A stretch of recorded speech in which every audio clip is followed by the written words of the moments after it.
Welcome to the campfire.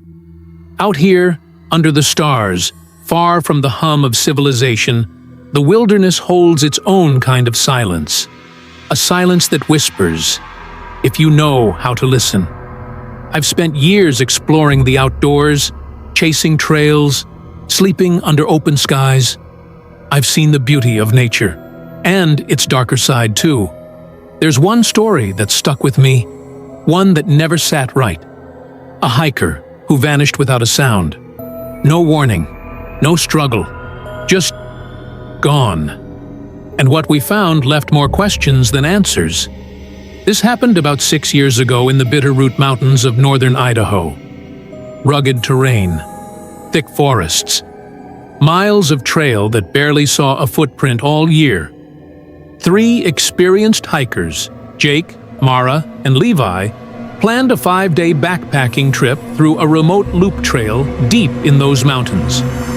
No cell signal, just satellite GPS and old-fashioned compass work.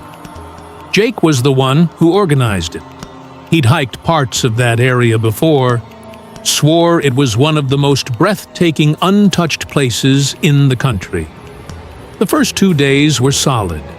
Long hikes, mountain views, icy creek water, and the usual banter by the fire. They even joked about how creepy the woods felt at night, how the trees seemed to shift, and how the silence would suddenly feel too quiet. But none of them were easily spooked. On the 3rd morning, Levi woke up early and noticed Jake's sleeping bag was empty. At first, they figured he'd gone to relieve himself or scout the trail ahead. But an hour passed, then 2. No signs of him. No footprints leading away from the tent. His pack, gear, and water bottle were all still there. But Jake?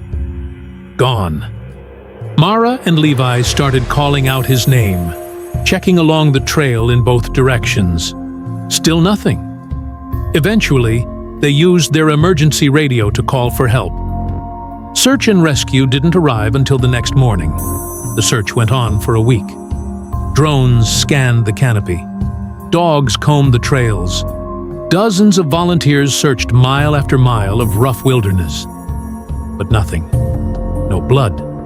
No torn fabric. No signs of a struggle. His footprints ended in a patch of moss about 30 feet from the campsite. And then just stopped, like he'd stepped off the face of the earth. One of the search dogs, usually calm and obedient, refused to go near a certain grove of trees. It kept whimpering, ears flat, tail between its legs. The handler said it was acting like it smelled something wrong, something dangerous. On the 6th day of the search, they found something strange. A pair of boot prints by a creek about a quarter mile from their last camp. They weren't Jake's. These were bigger, deeper, and fresh. And on a flat rock above the waterline, someone had placed Jake's pocket knife. Just set it there. Not dropped, not tossed. Placed, like it meant something. The lead ranger said it looked deliberate. Too deliberate. When asked if they'd noticed anything strange during the trip, Levi finally shared something he hadn't mentioned before. He said that the night before Jake disappeared, he'd woken up to the sound of footsteps circling the tent. Slow, careful steps. Too heavy for an animal. But when he peeked outside, there was no one there. He also said he thought he heard Jake whispering, not sleep-talking. Whispering, like he was talking to someone outside. But Jake never responded when Levi asked him about it the next morning. He just looked tired. Eventually, the official search ended. Jake was declared missing. Mara and Levi returned home, changed, especially Levi. He stopped hiking altogether, moved to a small town on the other side of the state. Told a close friend he never wanted to step foot in the woods again. A few months later, Levi called Mara in the middle of the night. He was panicked. said someone was standing in the tree line behind his backyard, just standing there, watching. He hung up without saying goodbye. The next morning, Levi was gone. His front door was unlocked. No signs of a break-in. His phone was on the kitchen floor, still connected to the last call with Mara. A few weeks later, Mara pulled out an old digital camera they had used on the trip. It hadn't been touched since that week in the mountains. She flipped through the photos. Forest trails, campsites, one last group picture. And then she found it. A photo Jake had taken near the edge of a cliff, facing into a thick line of trees. At first, it looked like just another scenic shot, but when she zoomed in the bottom right corner, nearly hidden behind the shadow of a tree, was a pale face. Just a face. No body. No movement. Staring directly at the camera. She dropped the camera. That photo ended up online, posted anonymously. Some say it's fake, edited, a trick of the light. But those who know the story, they don't think so. Whatever happened to Jake, he didn't vanish by accident. Something found him out there. And whatever it wasn't done. Stories like this remind us, nature isn't always peaceful. Sometimes it hides things we're not meant to understand. Or worse, things that understand us. Have you ever seen something in the woods that didn't make sense? Share your story in the comments and stay close to the fire. Out here, the darkness has a way of listening.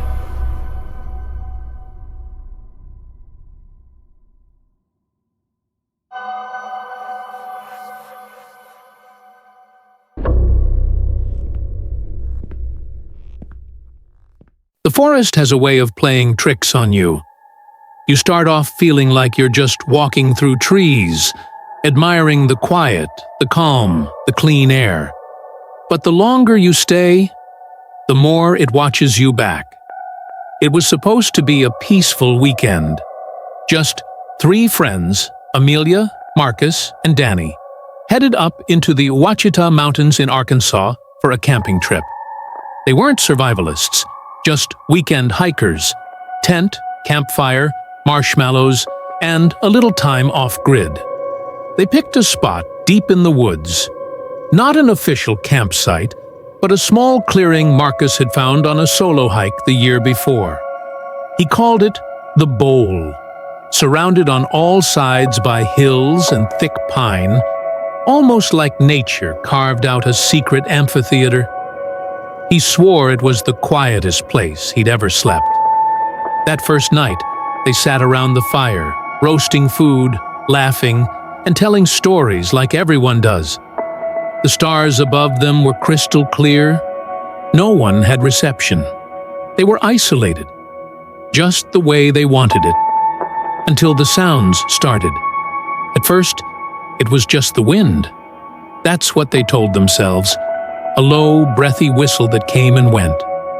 But it wasn't constant. It moved, like it was circling. Amelia was the first to say something.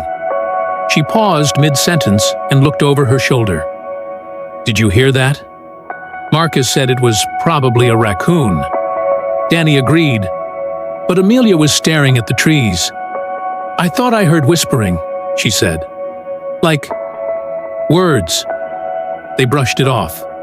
Later that night, while they slept, Danny woke up to a soft rustling outside the tent. Not frantic, not like an animal rummaging, but slow, measured. She sat up and listened. The wind was still, the forest silent. Then she heard it again, a whisper, just outside the thin fabric of the tent wall. She held her breath, thinking it was Amelia or Marcus talking in their sleep. But then, something brushed the side of the tent. Not a branch, not an animal. Fingers.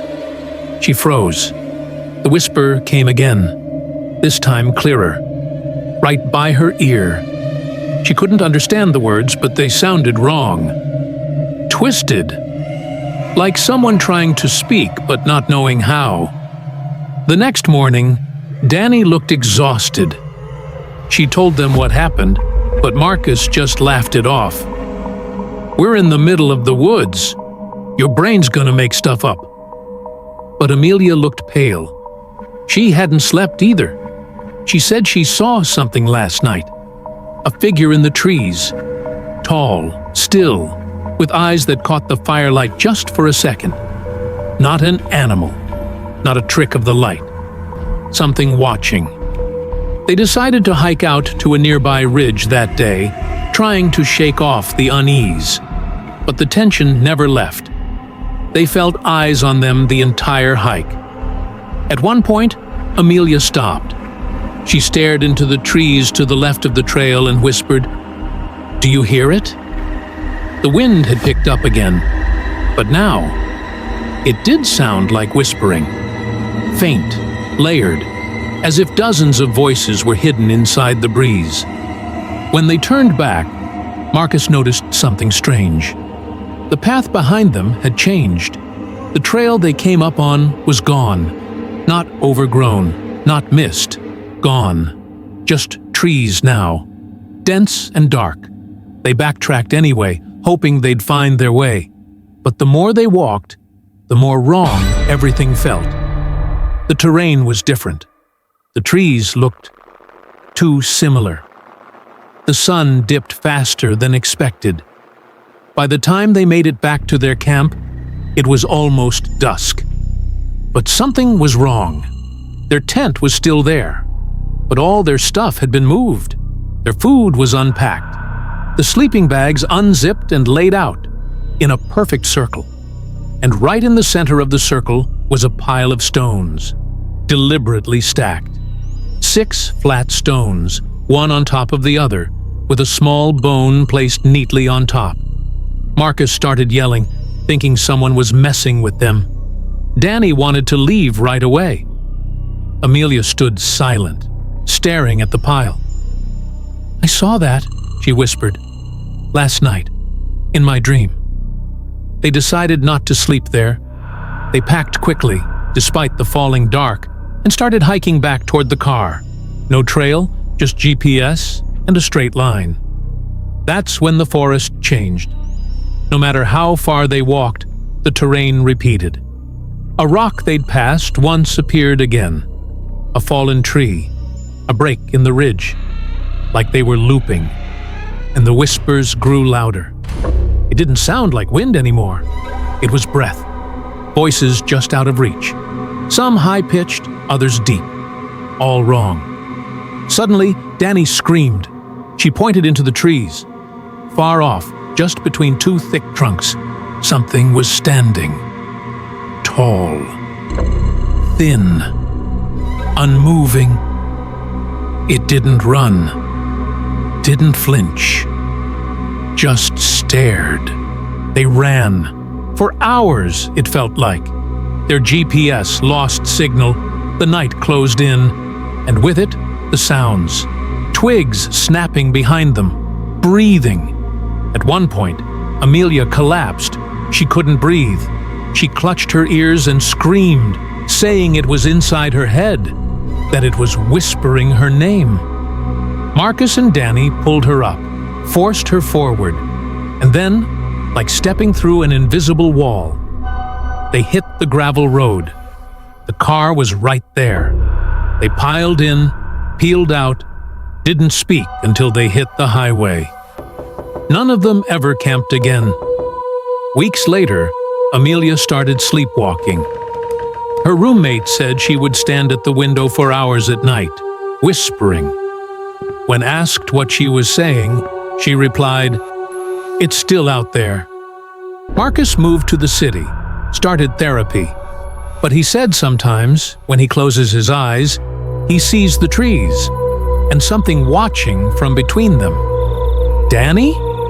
She deleted all her social media, changed her number, disappeared off the grid. But 2 months ago, Someone posted a blurry video to a camping forum. No username, no caption. It showed a dense forest, the camera panning slowly, then stopping. In the distance, between the trees, was a figure. Tall, thin, still, exactly as Danny described, and beneath the video, a single comment appeared before the account was deleted. We weren't supposed to see it, but now it sees us. If you ever go camping, and the wind starts to whisper, don't listen. And whatever you do, don't look into the trees.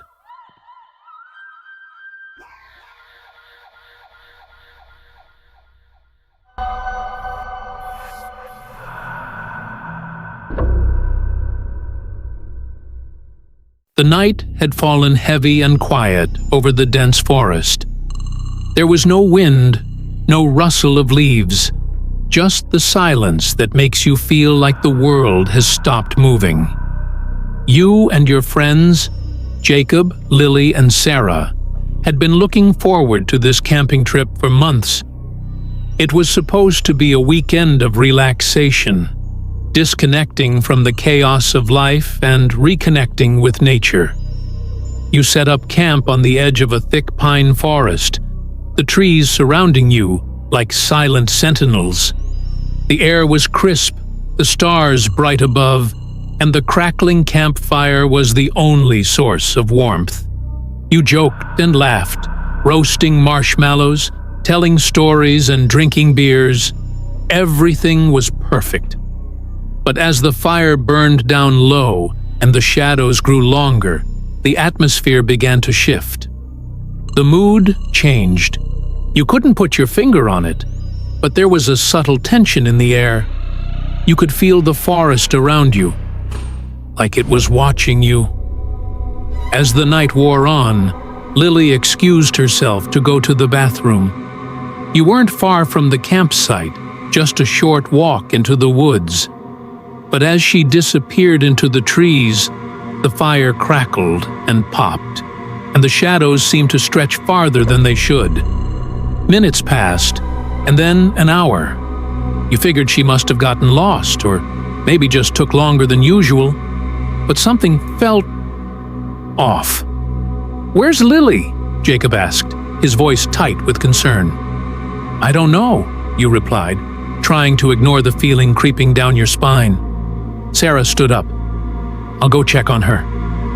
You all nodded, watching her disappear into the darkened forest. You sat there, silent. The fire flickered low, casting long shadows across the clearing. Time felt like it was moving slower than it should. You tried to shake off the dread creeping up your neck. It was nothing. It was just a camping trip. Nothing weird ever happens on camping trips. But then, something broke the silence. It was a sound, soft at first, like footsteps in the brush. Slowly, then steadily, it grew louder, the rhythm of the steps unnervingly close. You held your breath, listening. And then, a rustling near the edge of the camp. You stood up. Your heart raced. There was someone, or something, out there. "Lily?"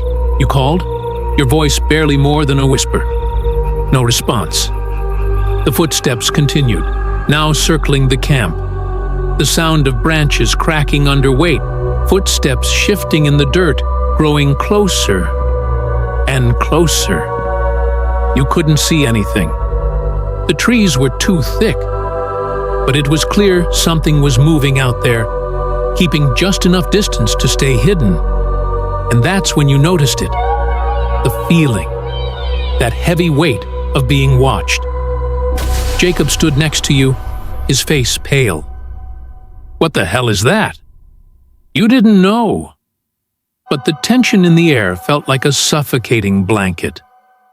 The footsteps stopped. For a moment, there was nothing but the crackling of the dying fire. You felt your heart pounding in your chest. You looked at Sarah's empty spot by the fire. Where was she? Why hadn't she come back? Suddenly, a scream broke the stillness. Sarah. Her voice, frantic, high-pitched, cut through the air like a knife. "Help! Please! Somebody help me!" You bolted from your seat, rushing toward the source of the scream, panic flooding your veins. Jacob was right behind you. The forest was dense, and the darkness seemed to swallow everything. You could barely see more than a few feet in front of you. You called out to her, but there was no answer, just the eerie silence of the woods. And then you saw it. Sarah's flashlight lying on the ground, its beam weakly flickering, illuminating the space around it. But no Sarah. The hairs on your neck stood up as you looked around. The trees seemed to close in, the shadows too thick. Something was wrong, terribly wrong. And then, out of the corner of your eye, you saw it. A figure, tall, shrouded in darkness, standing still, just outside the clearing. It was too far to make out details, but it was there. A shape, a thing that shouldn't be. It didn't move, but you could feel its presence. "Who's there?" you shouted, your voice trembling. Nothing. No response. You felt the air shift again, like it was drawing closer. The hairs on your arms stood straight up. You could almost hear its breath, slow and deliberate, like it was waiting. And then you saw it move, slowly at first, then faster, like it was gliding. It came closer, until it was just on the edge of the firelight, its form becoming more defined. It was tall, so tall, its limbs stretched unnaturally, the silhouette of its body elongated and thin, like it didn't belong in this world. Your heart hammered against your chest as you stumbled backward. "Sarah?" you called again, but your voice cracked with fear. No answer. The figure took another step forward, and that's when you saw it. The eyes, hollow, black voids where there should have been light, staring directly at you. That's when the scream hit you, the scream of Sarah, distant but still unmistakable, echoing from deep within the forest. Without thinking, you turned and ran. You ran as fast as you could, barely hearing Jacob's voice shouting behind you. The world around you blurred into a frantic haze, your mind screaming for you to get back to the camp, to find safety. But the forest was closing in, the branches clawing at your skin, the shadows growing longer, darker, like they were trying to pull you into the blackness. And then you heard it again. The footsteps. Slow. Deliberate. The thing was behind you. Following. It had been following you this whole time, its eyes never leaving your back. Suddenly, you burst into the clearing. Jacob was already there, breathless, wide-eyed, with terror. "Where is she? Where's Sarah?" he gasped. You shook your head, panic overtaking you. You couldn't explain it. You couldn't explain what you had seen, what you had felt. You didn't stay there another minute. You grabbed your things, and without a word, the three of you fled. You didn't stop running until you reached the car, the sound of the forest, of the thing, still echoing in your mind, even after you sped down the road. You never heard from Sarah again. Weeks passed, and the police searched, but they never found any trace of her. It was as if she had vanished from the earth. You tried to forget what happened that night, but it follows you. You can still hear the sound of those footsteps in the dark. And sometimes, when the wind blows just right, you swear you can hear a whisper in the trees. And that thing, it's still out there, waiting.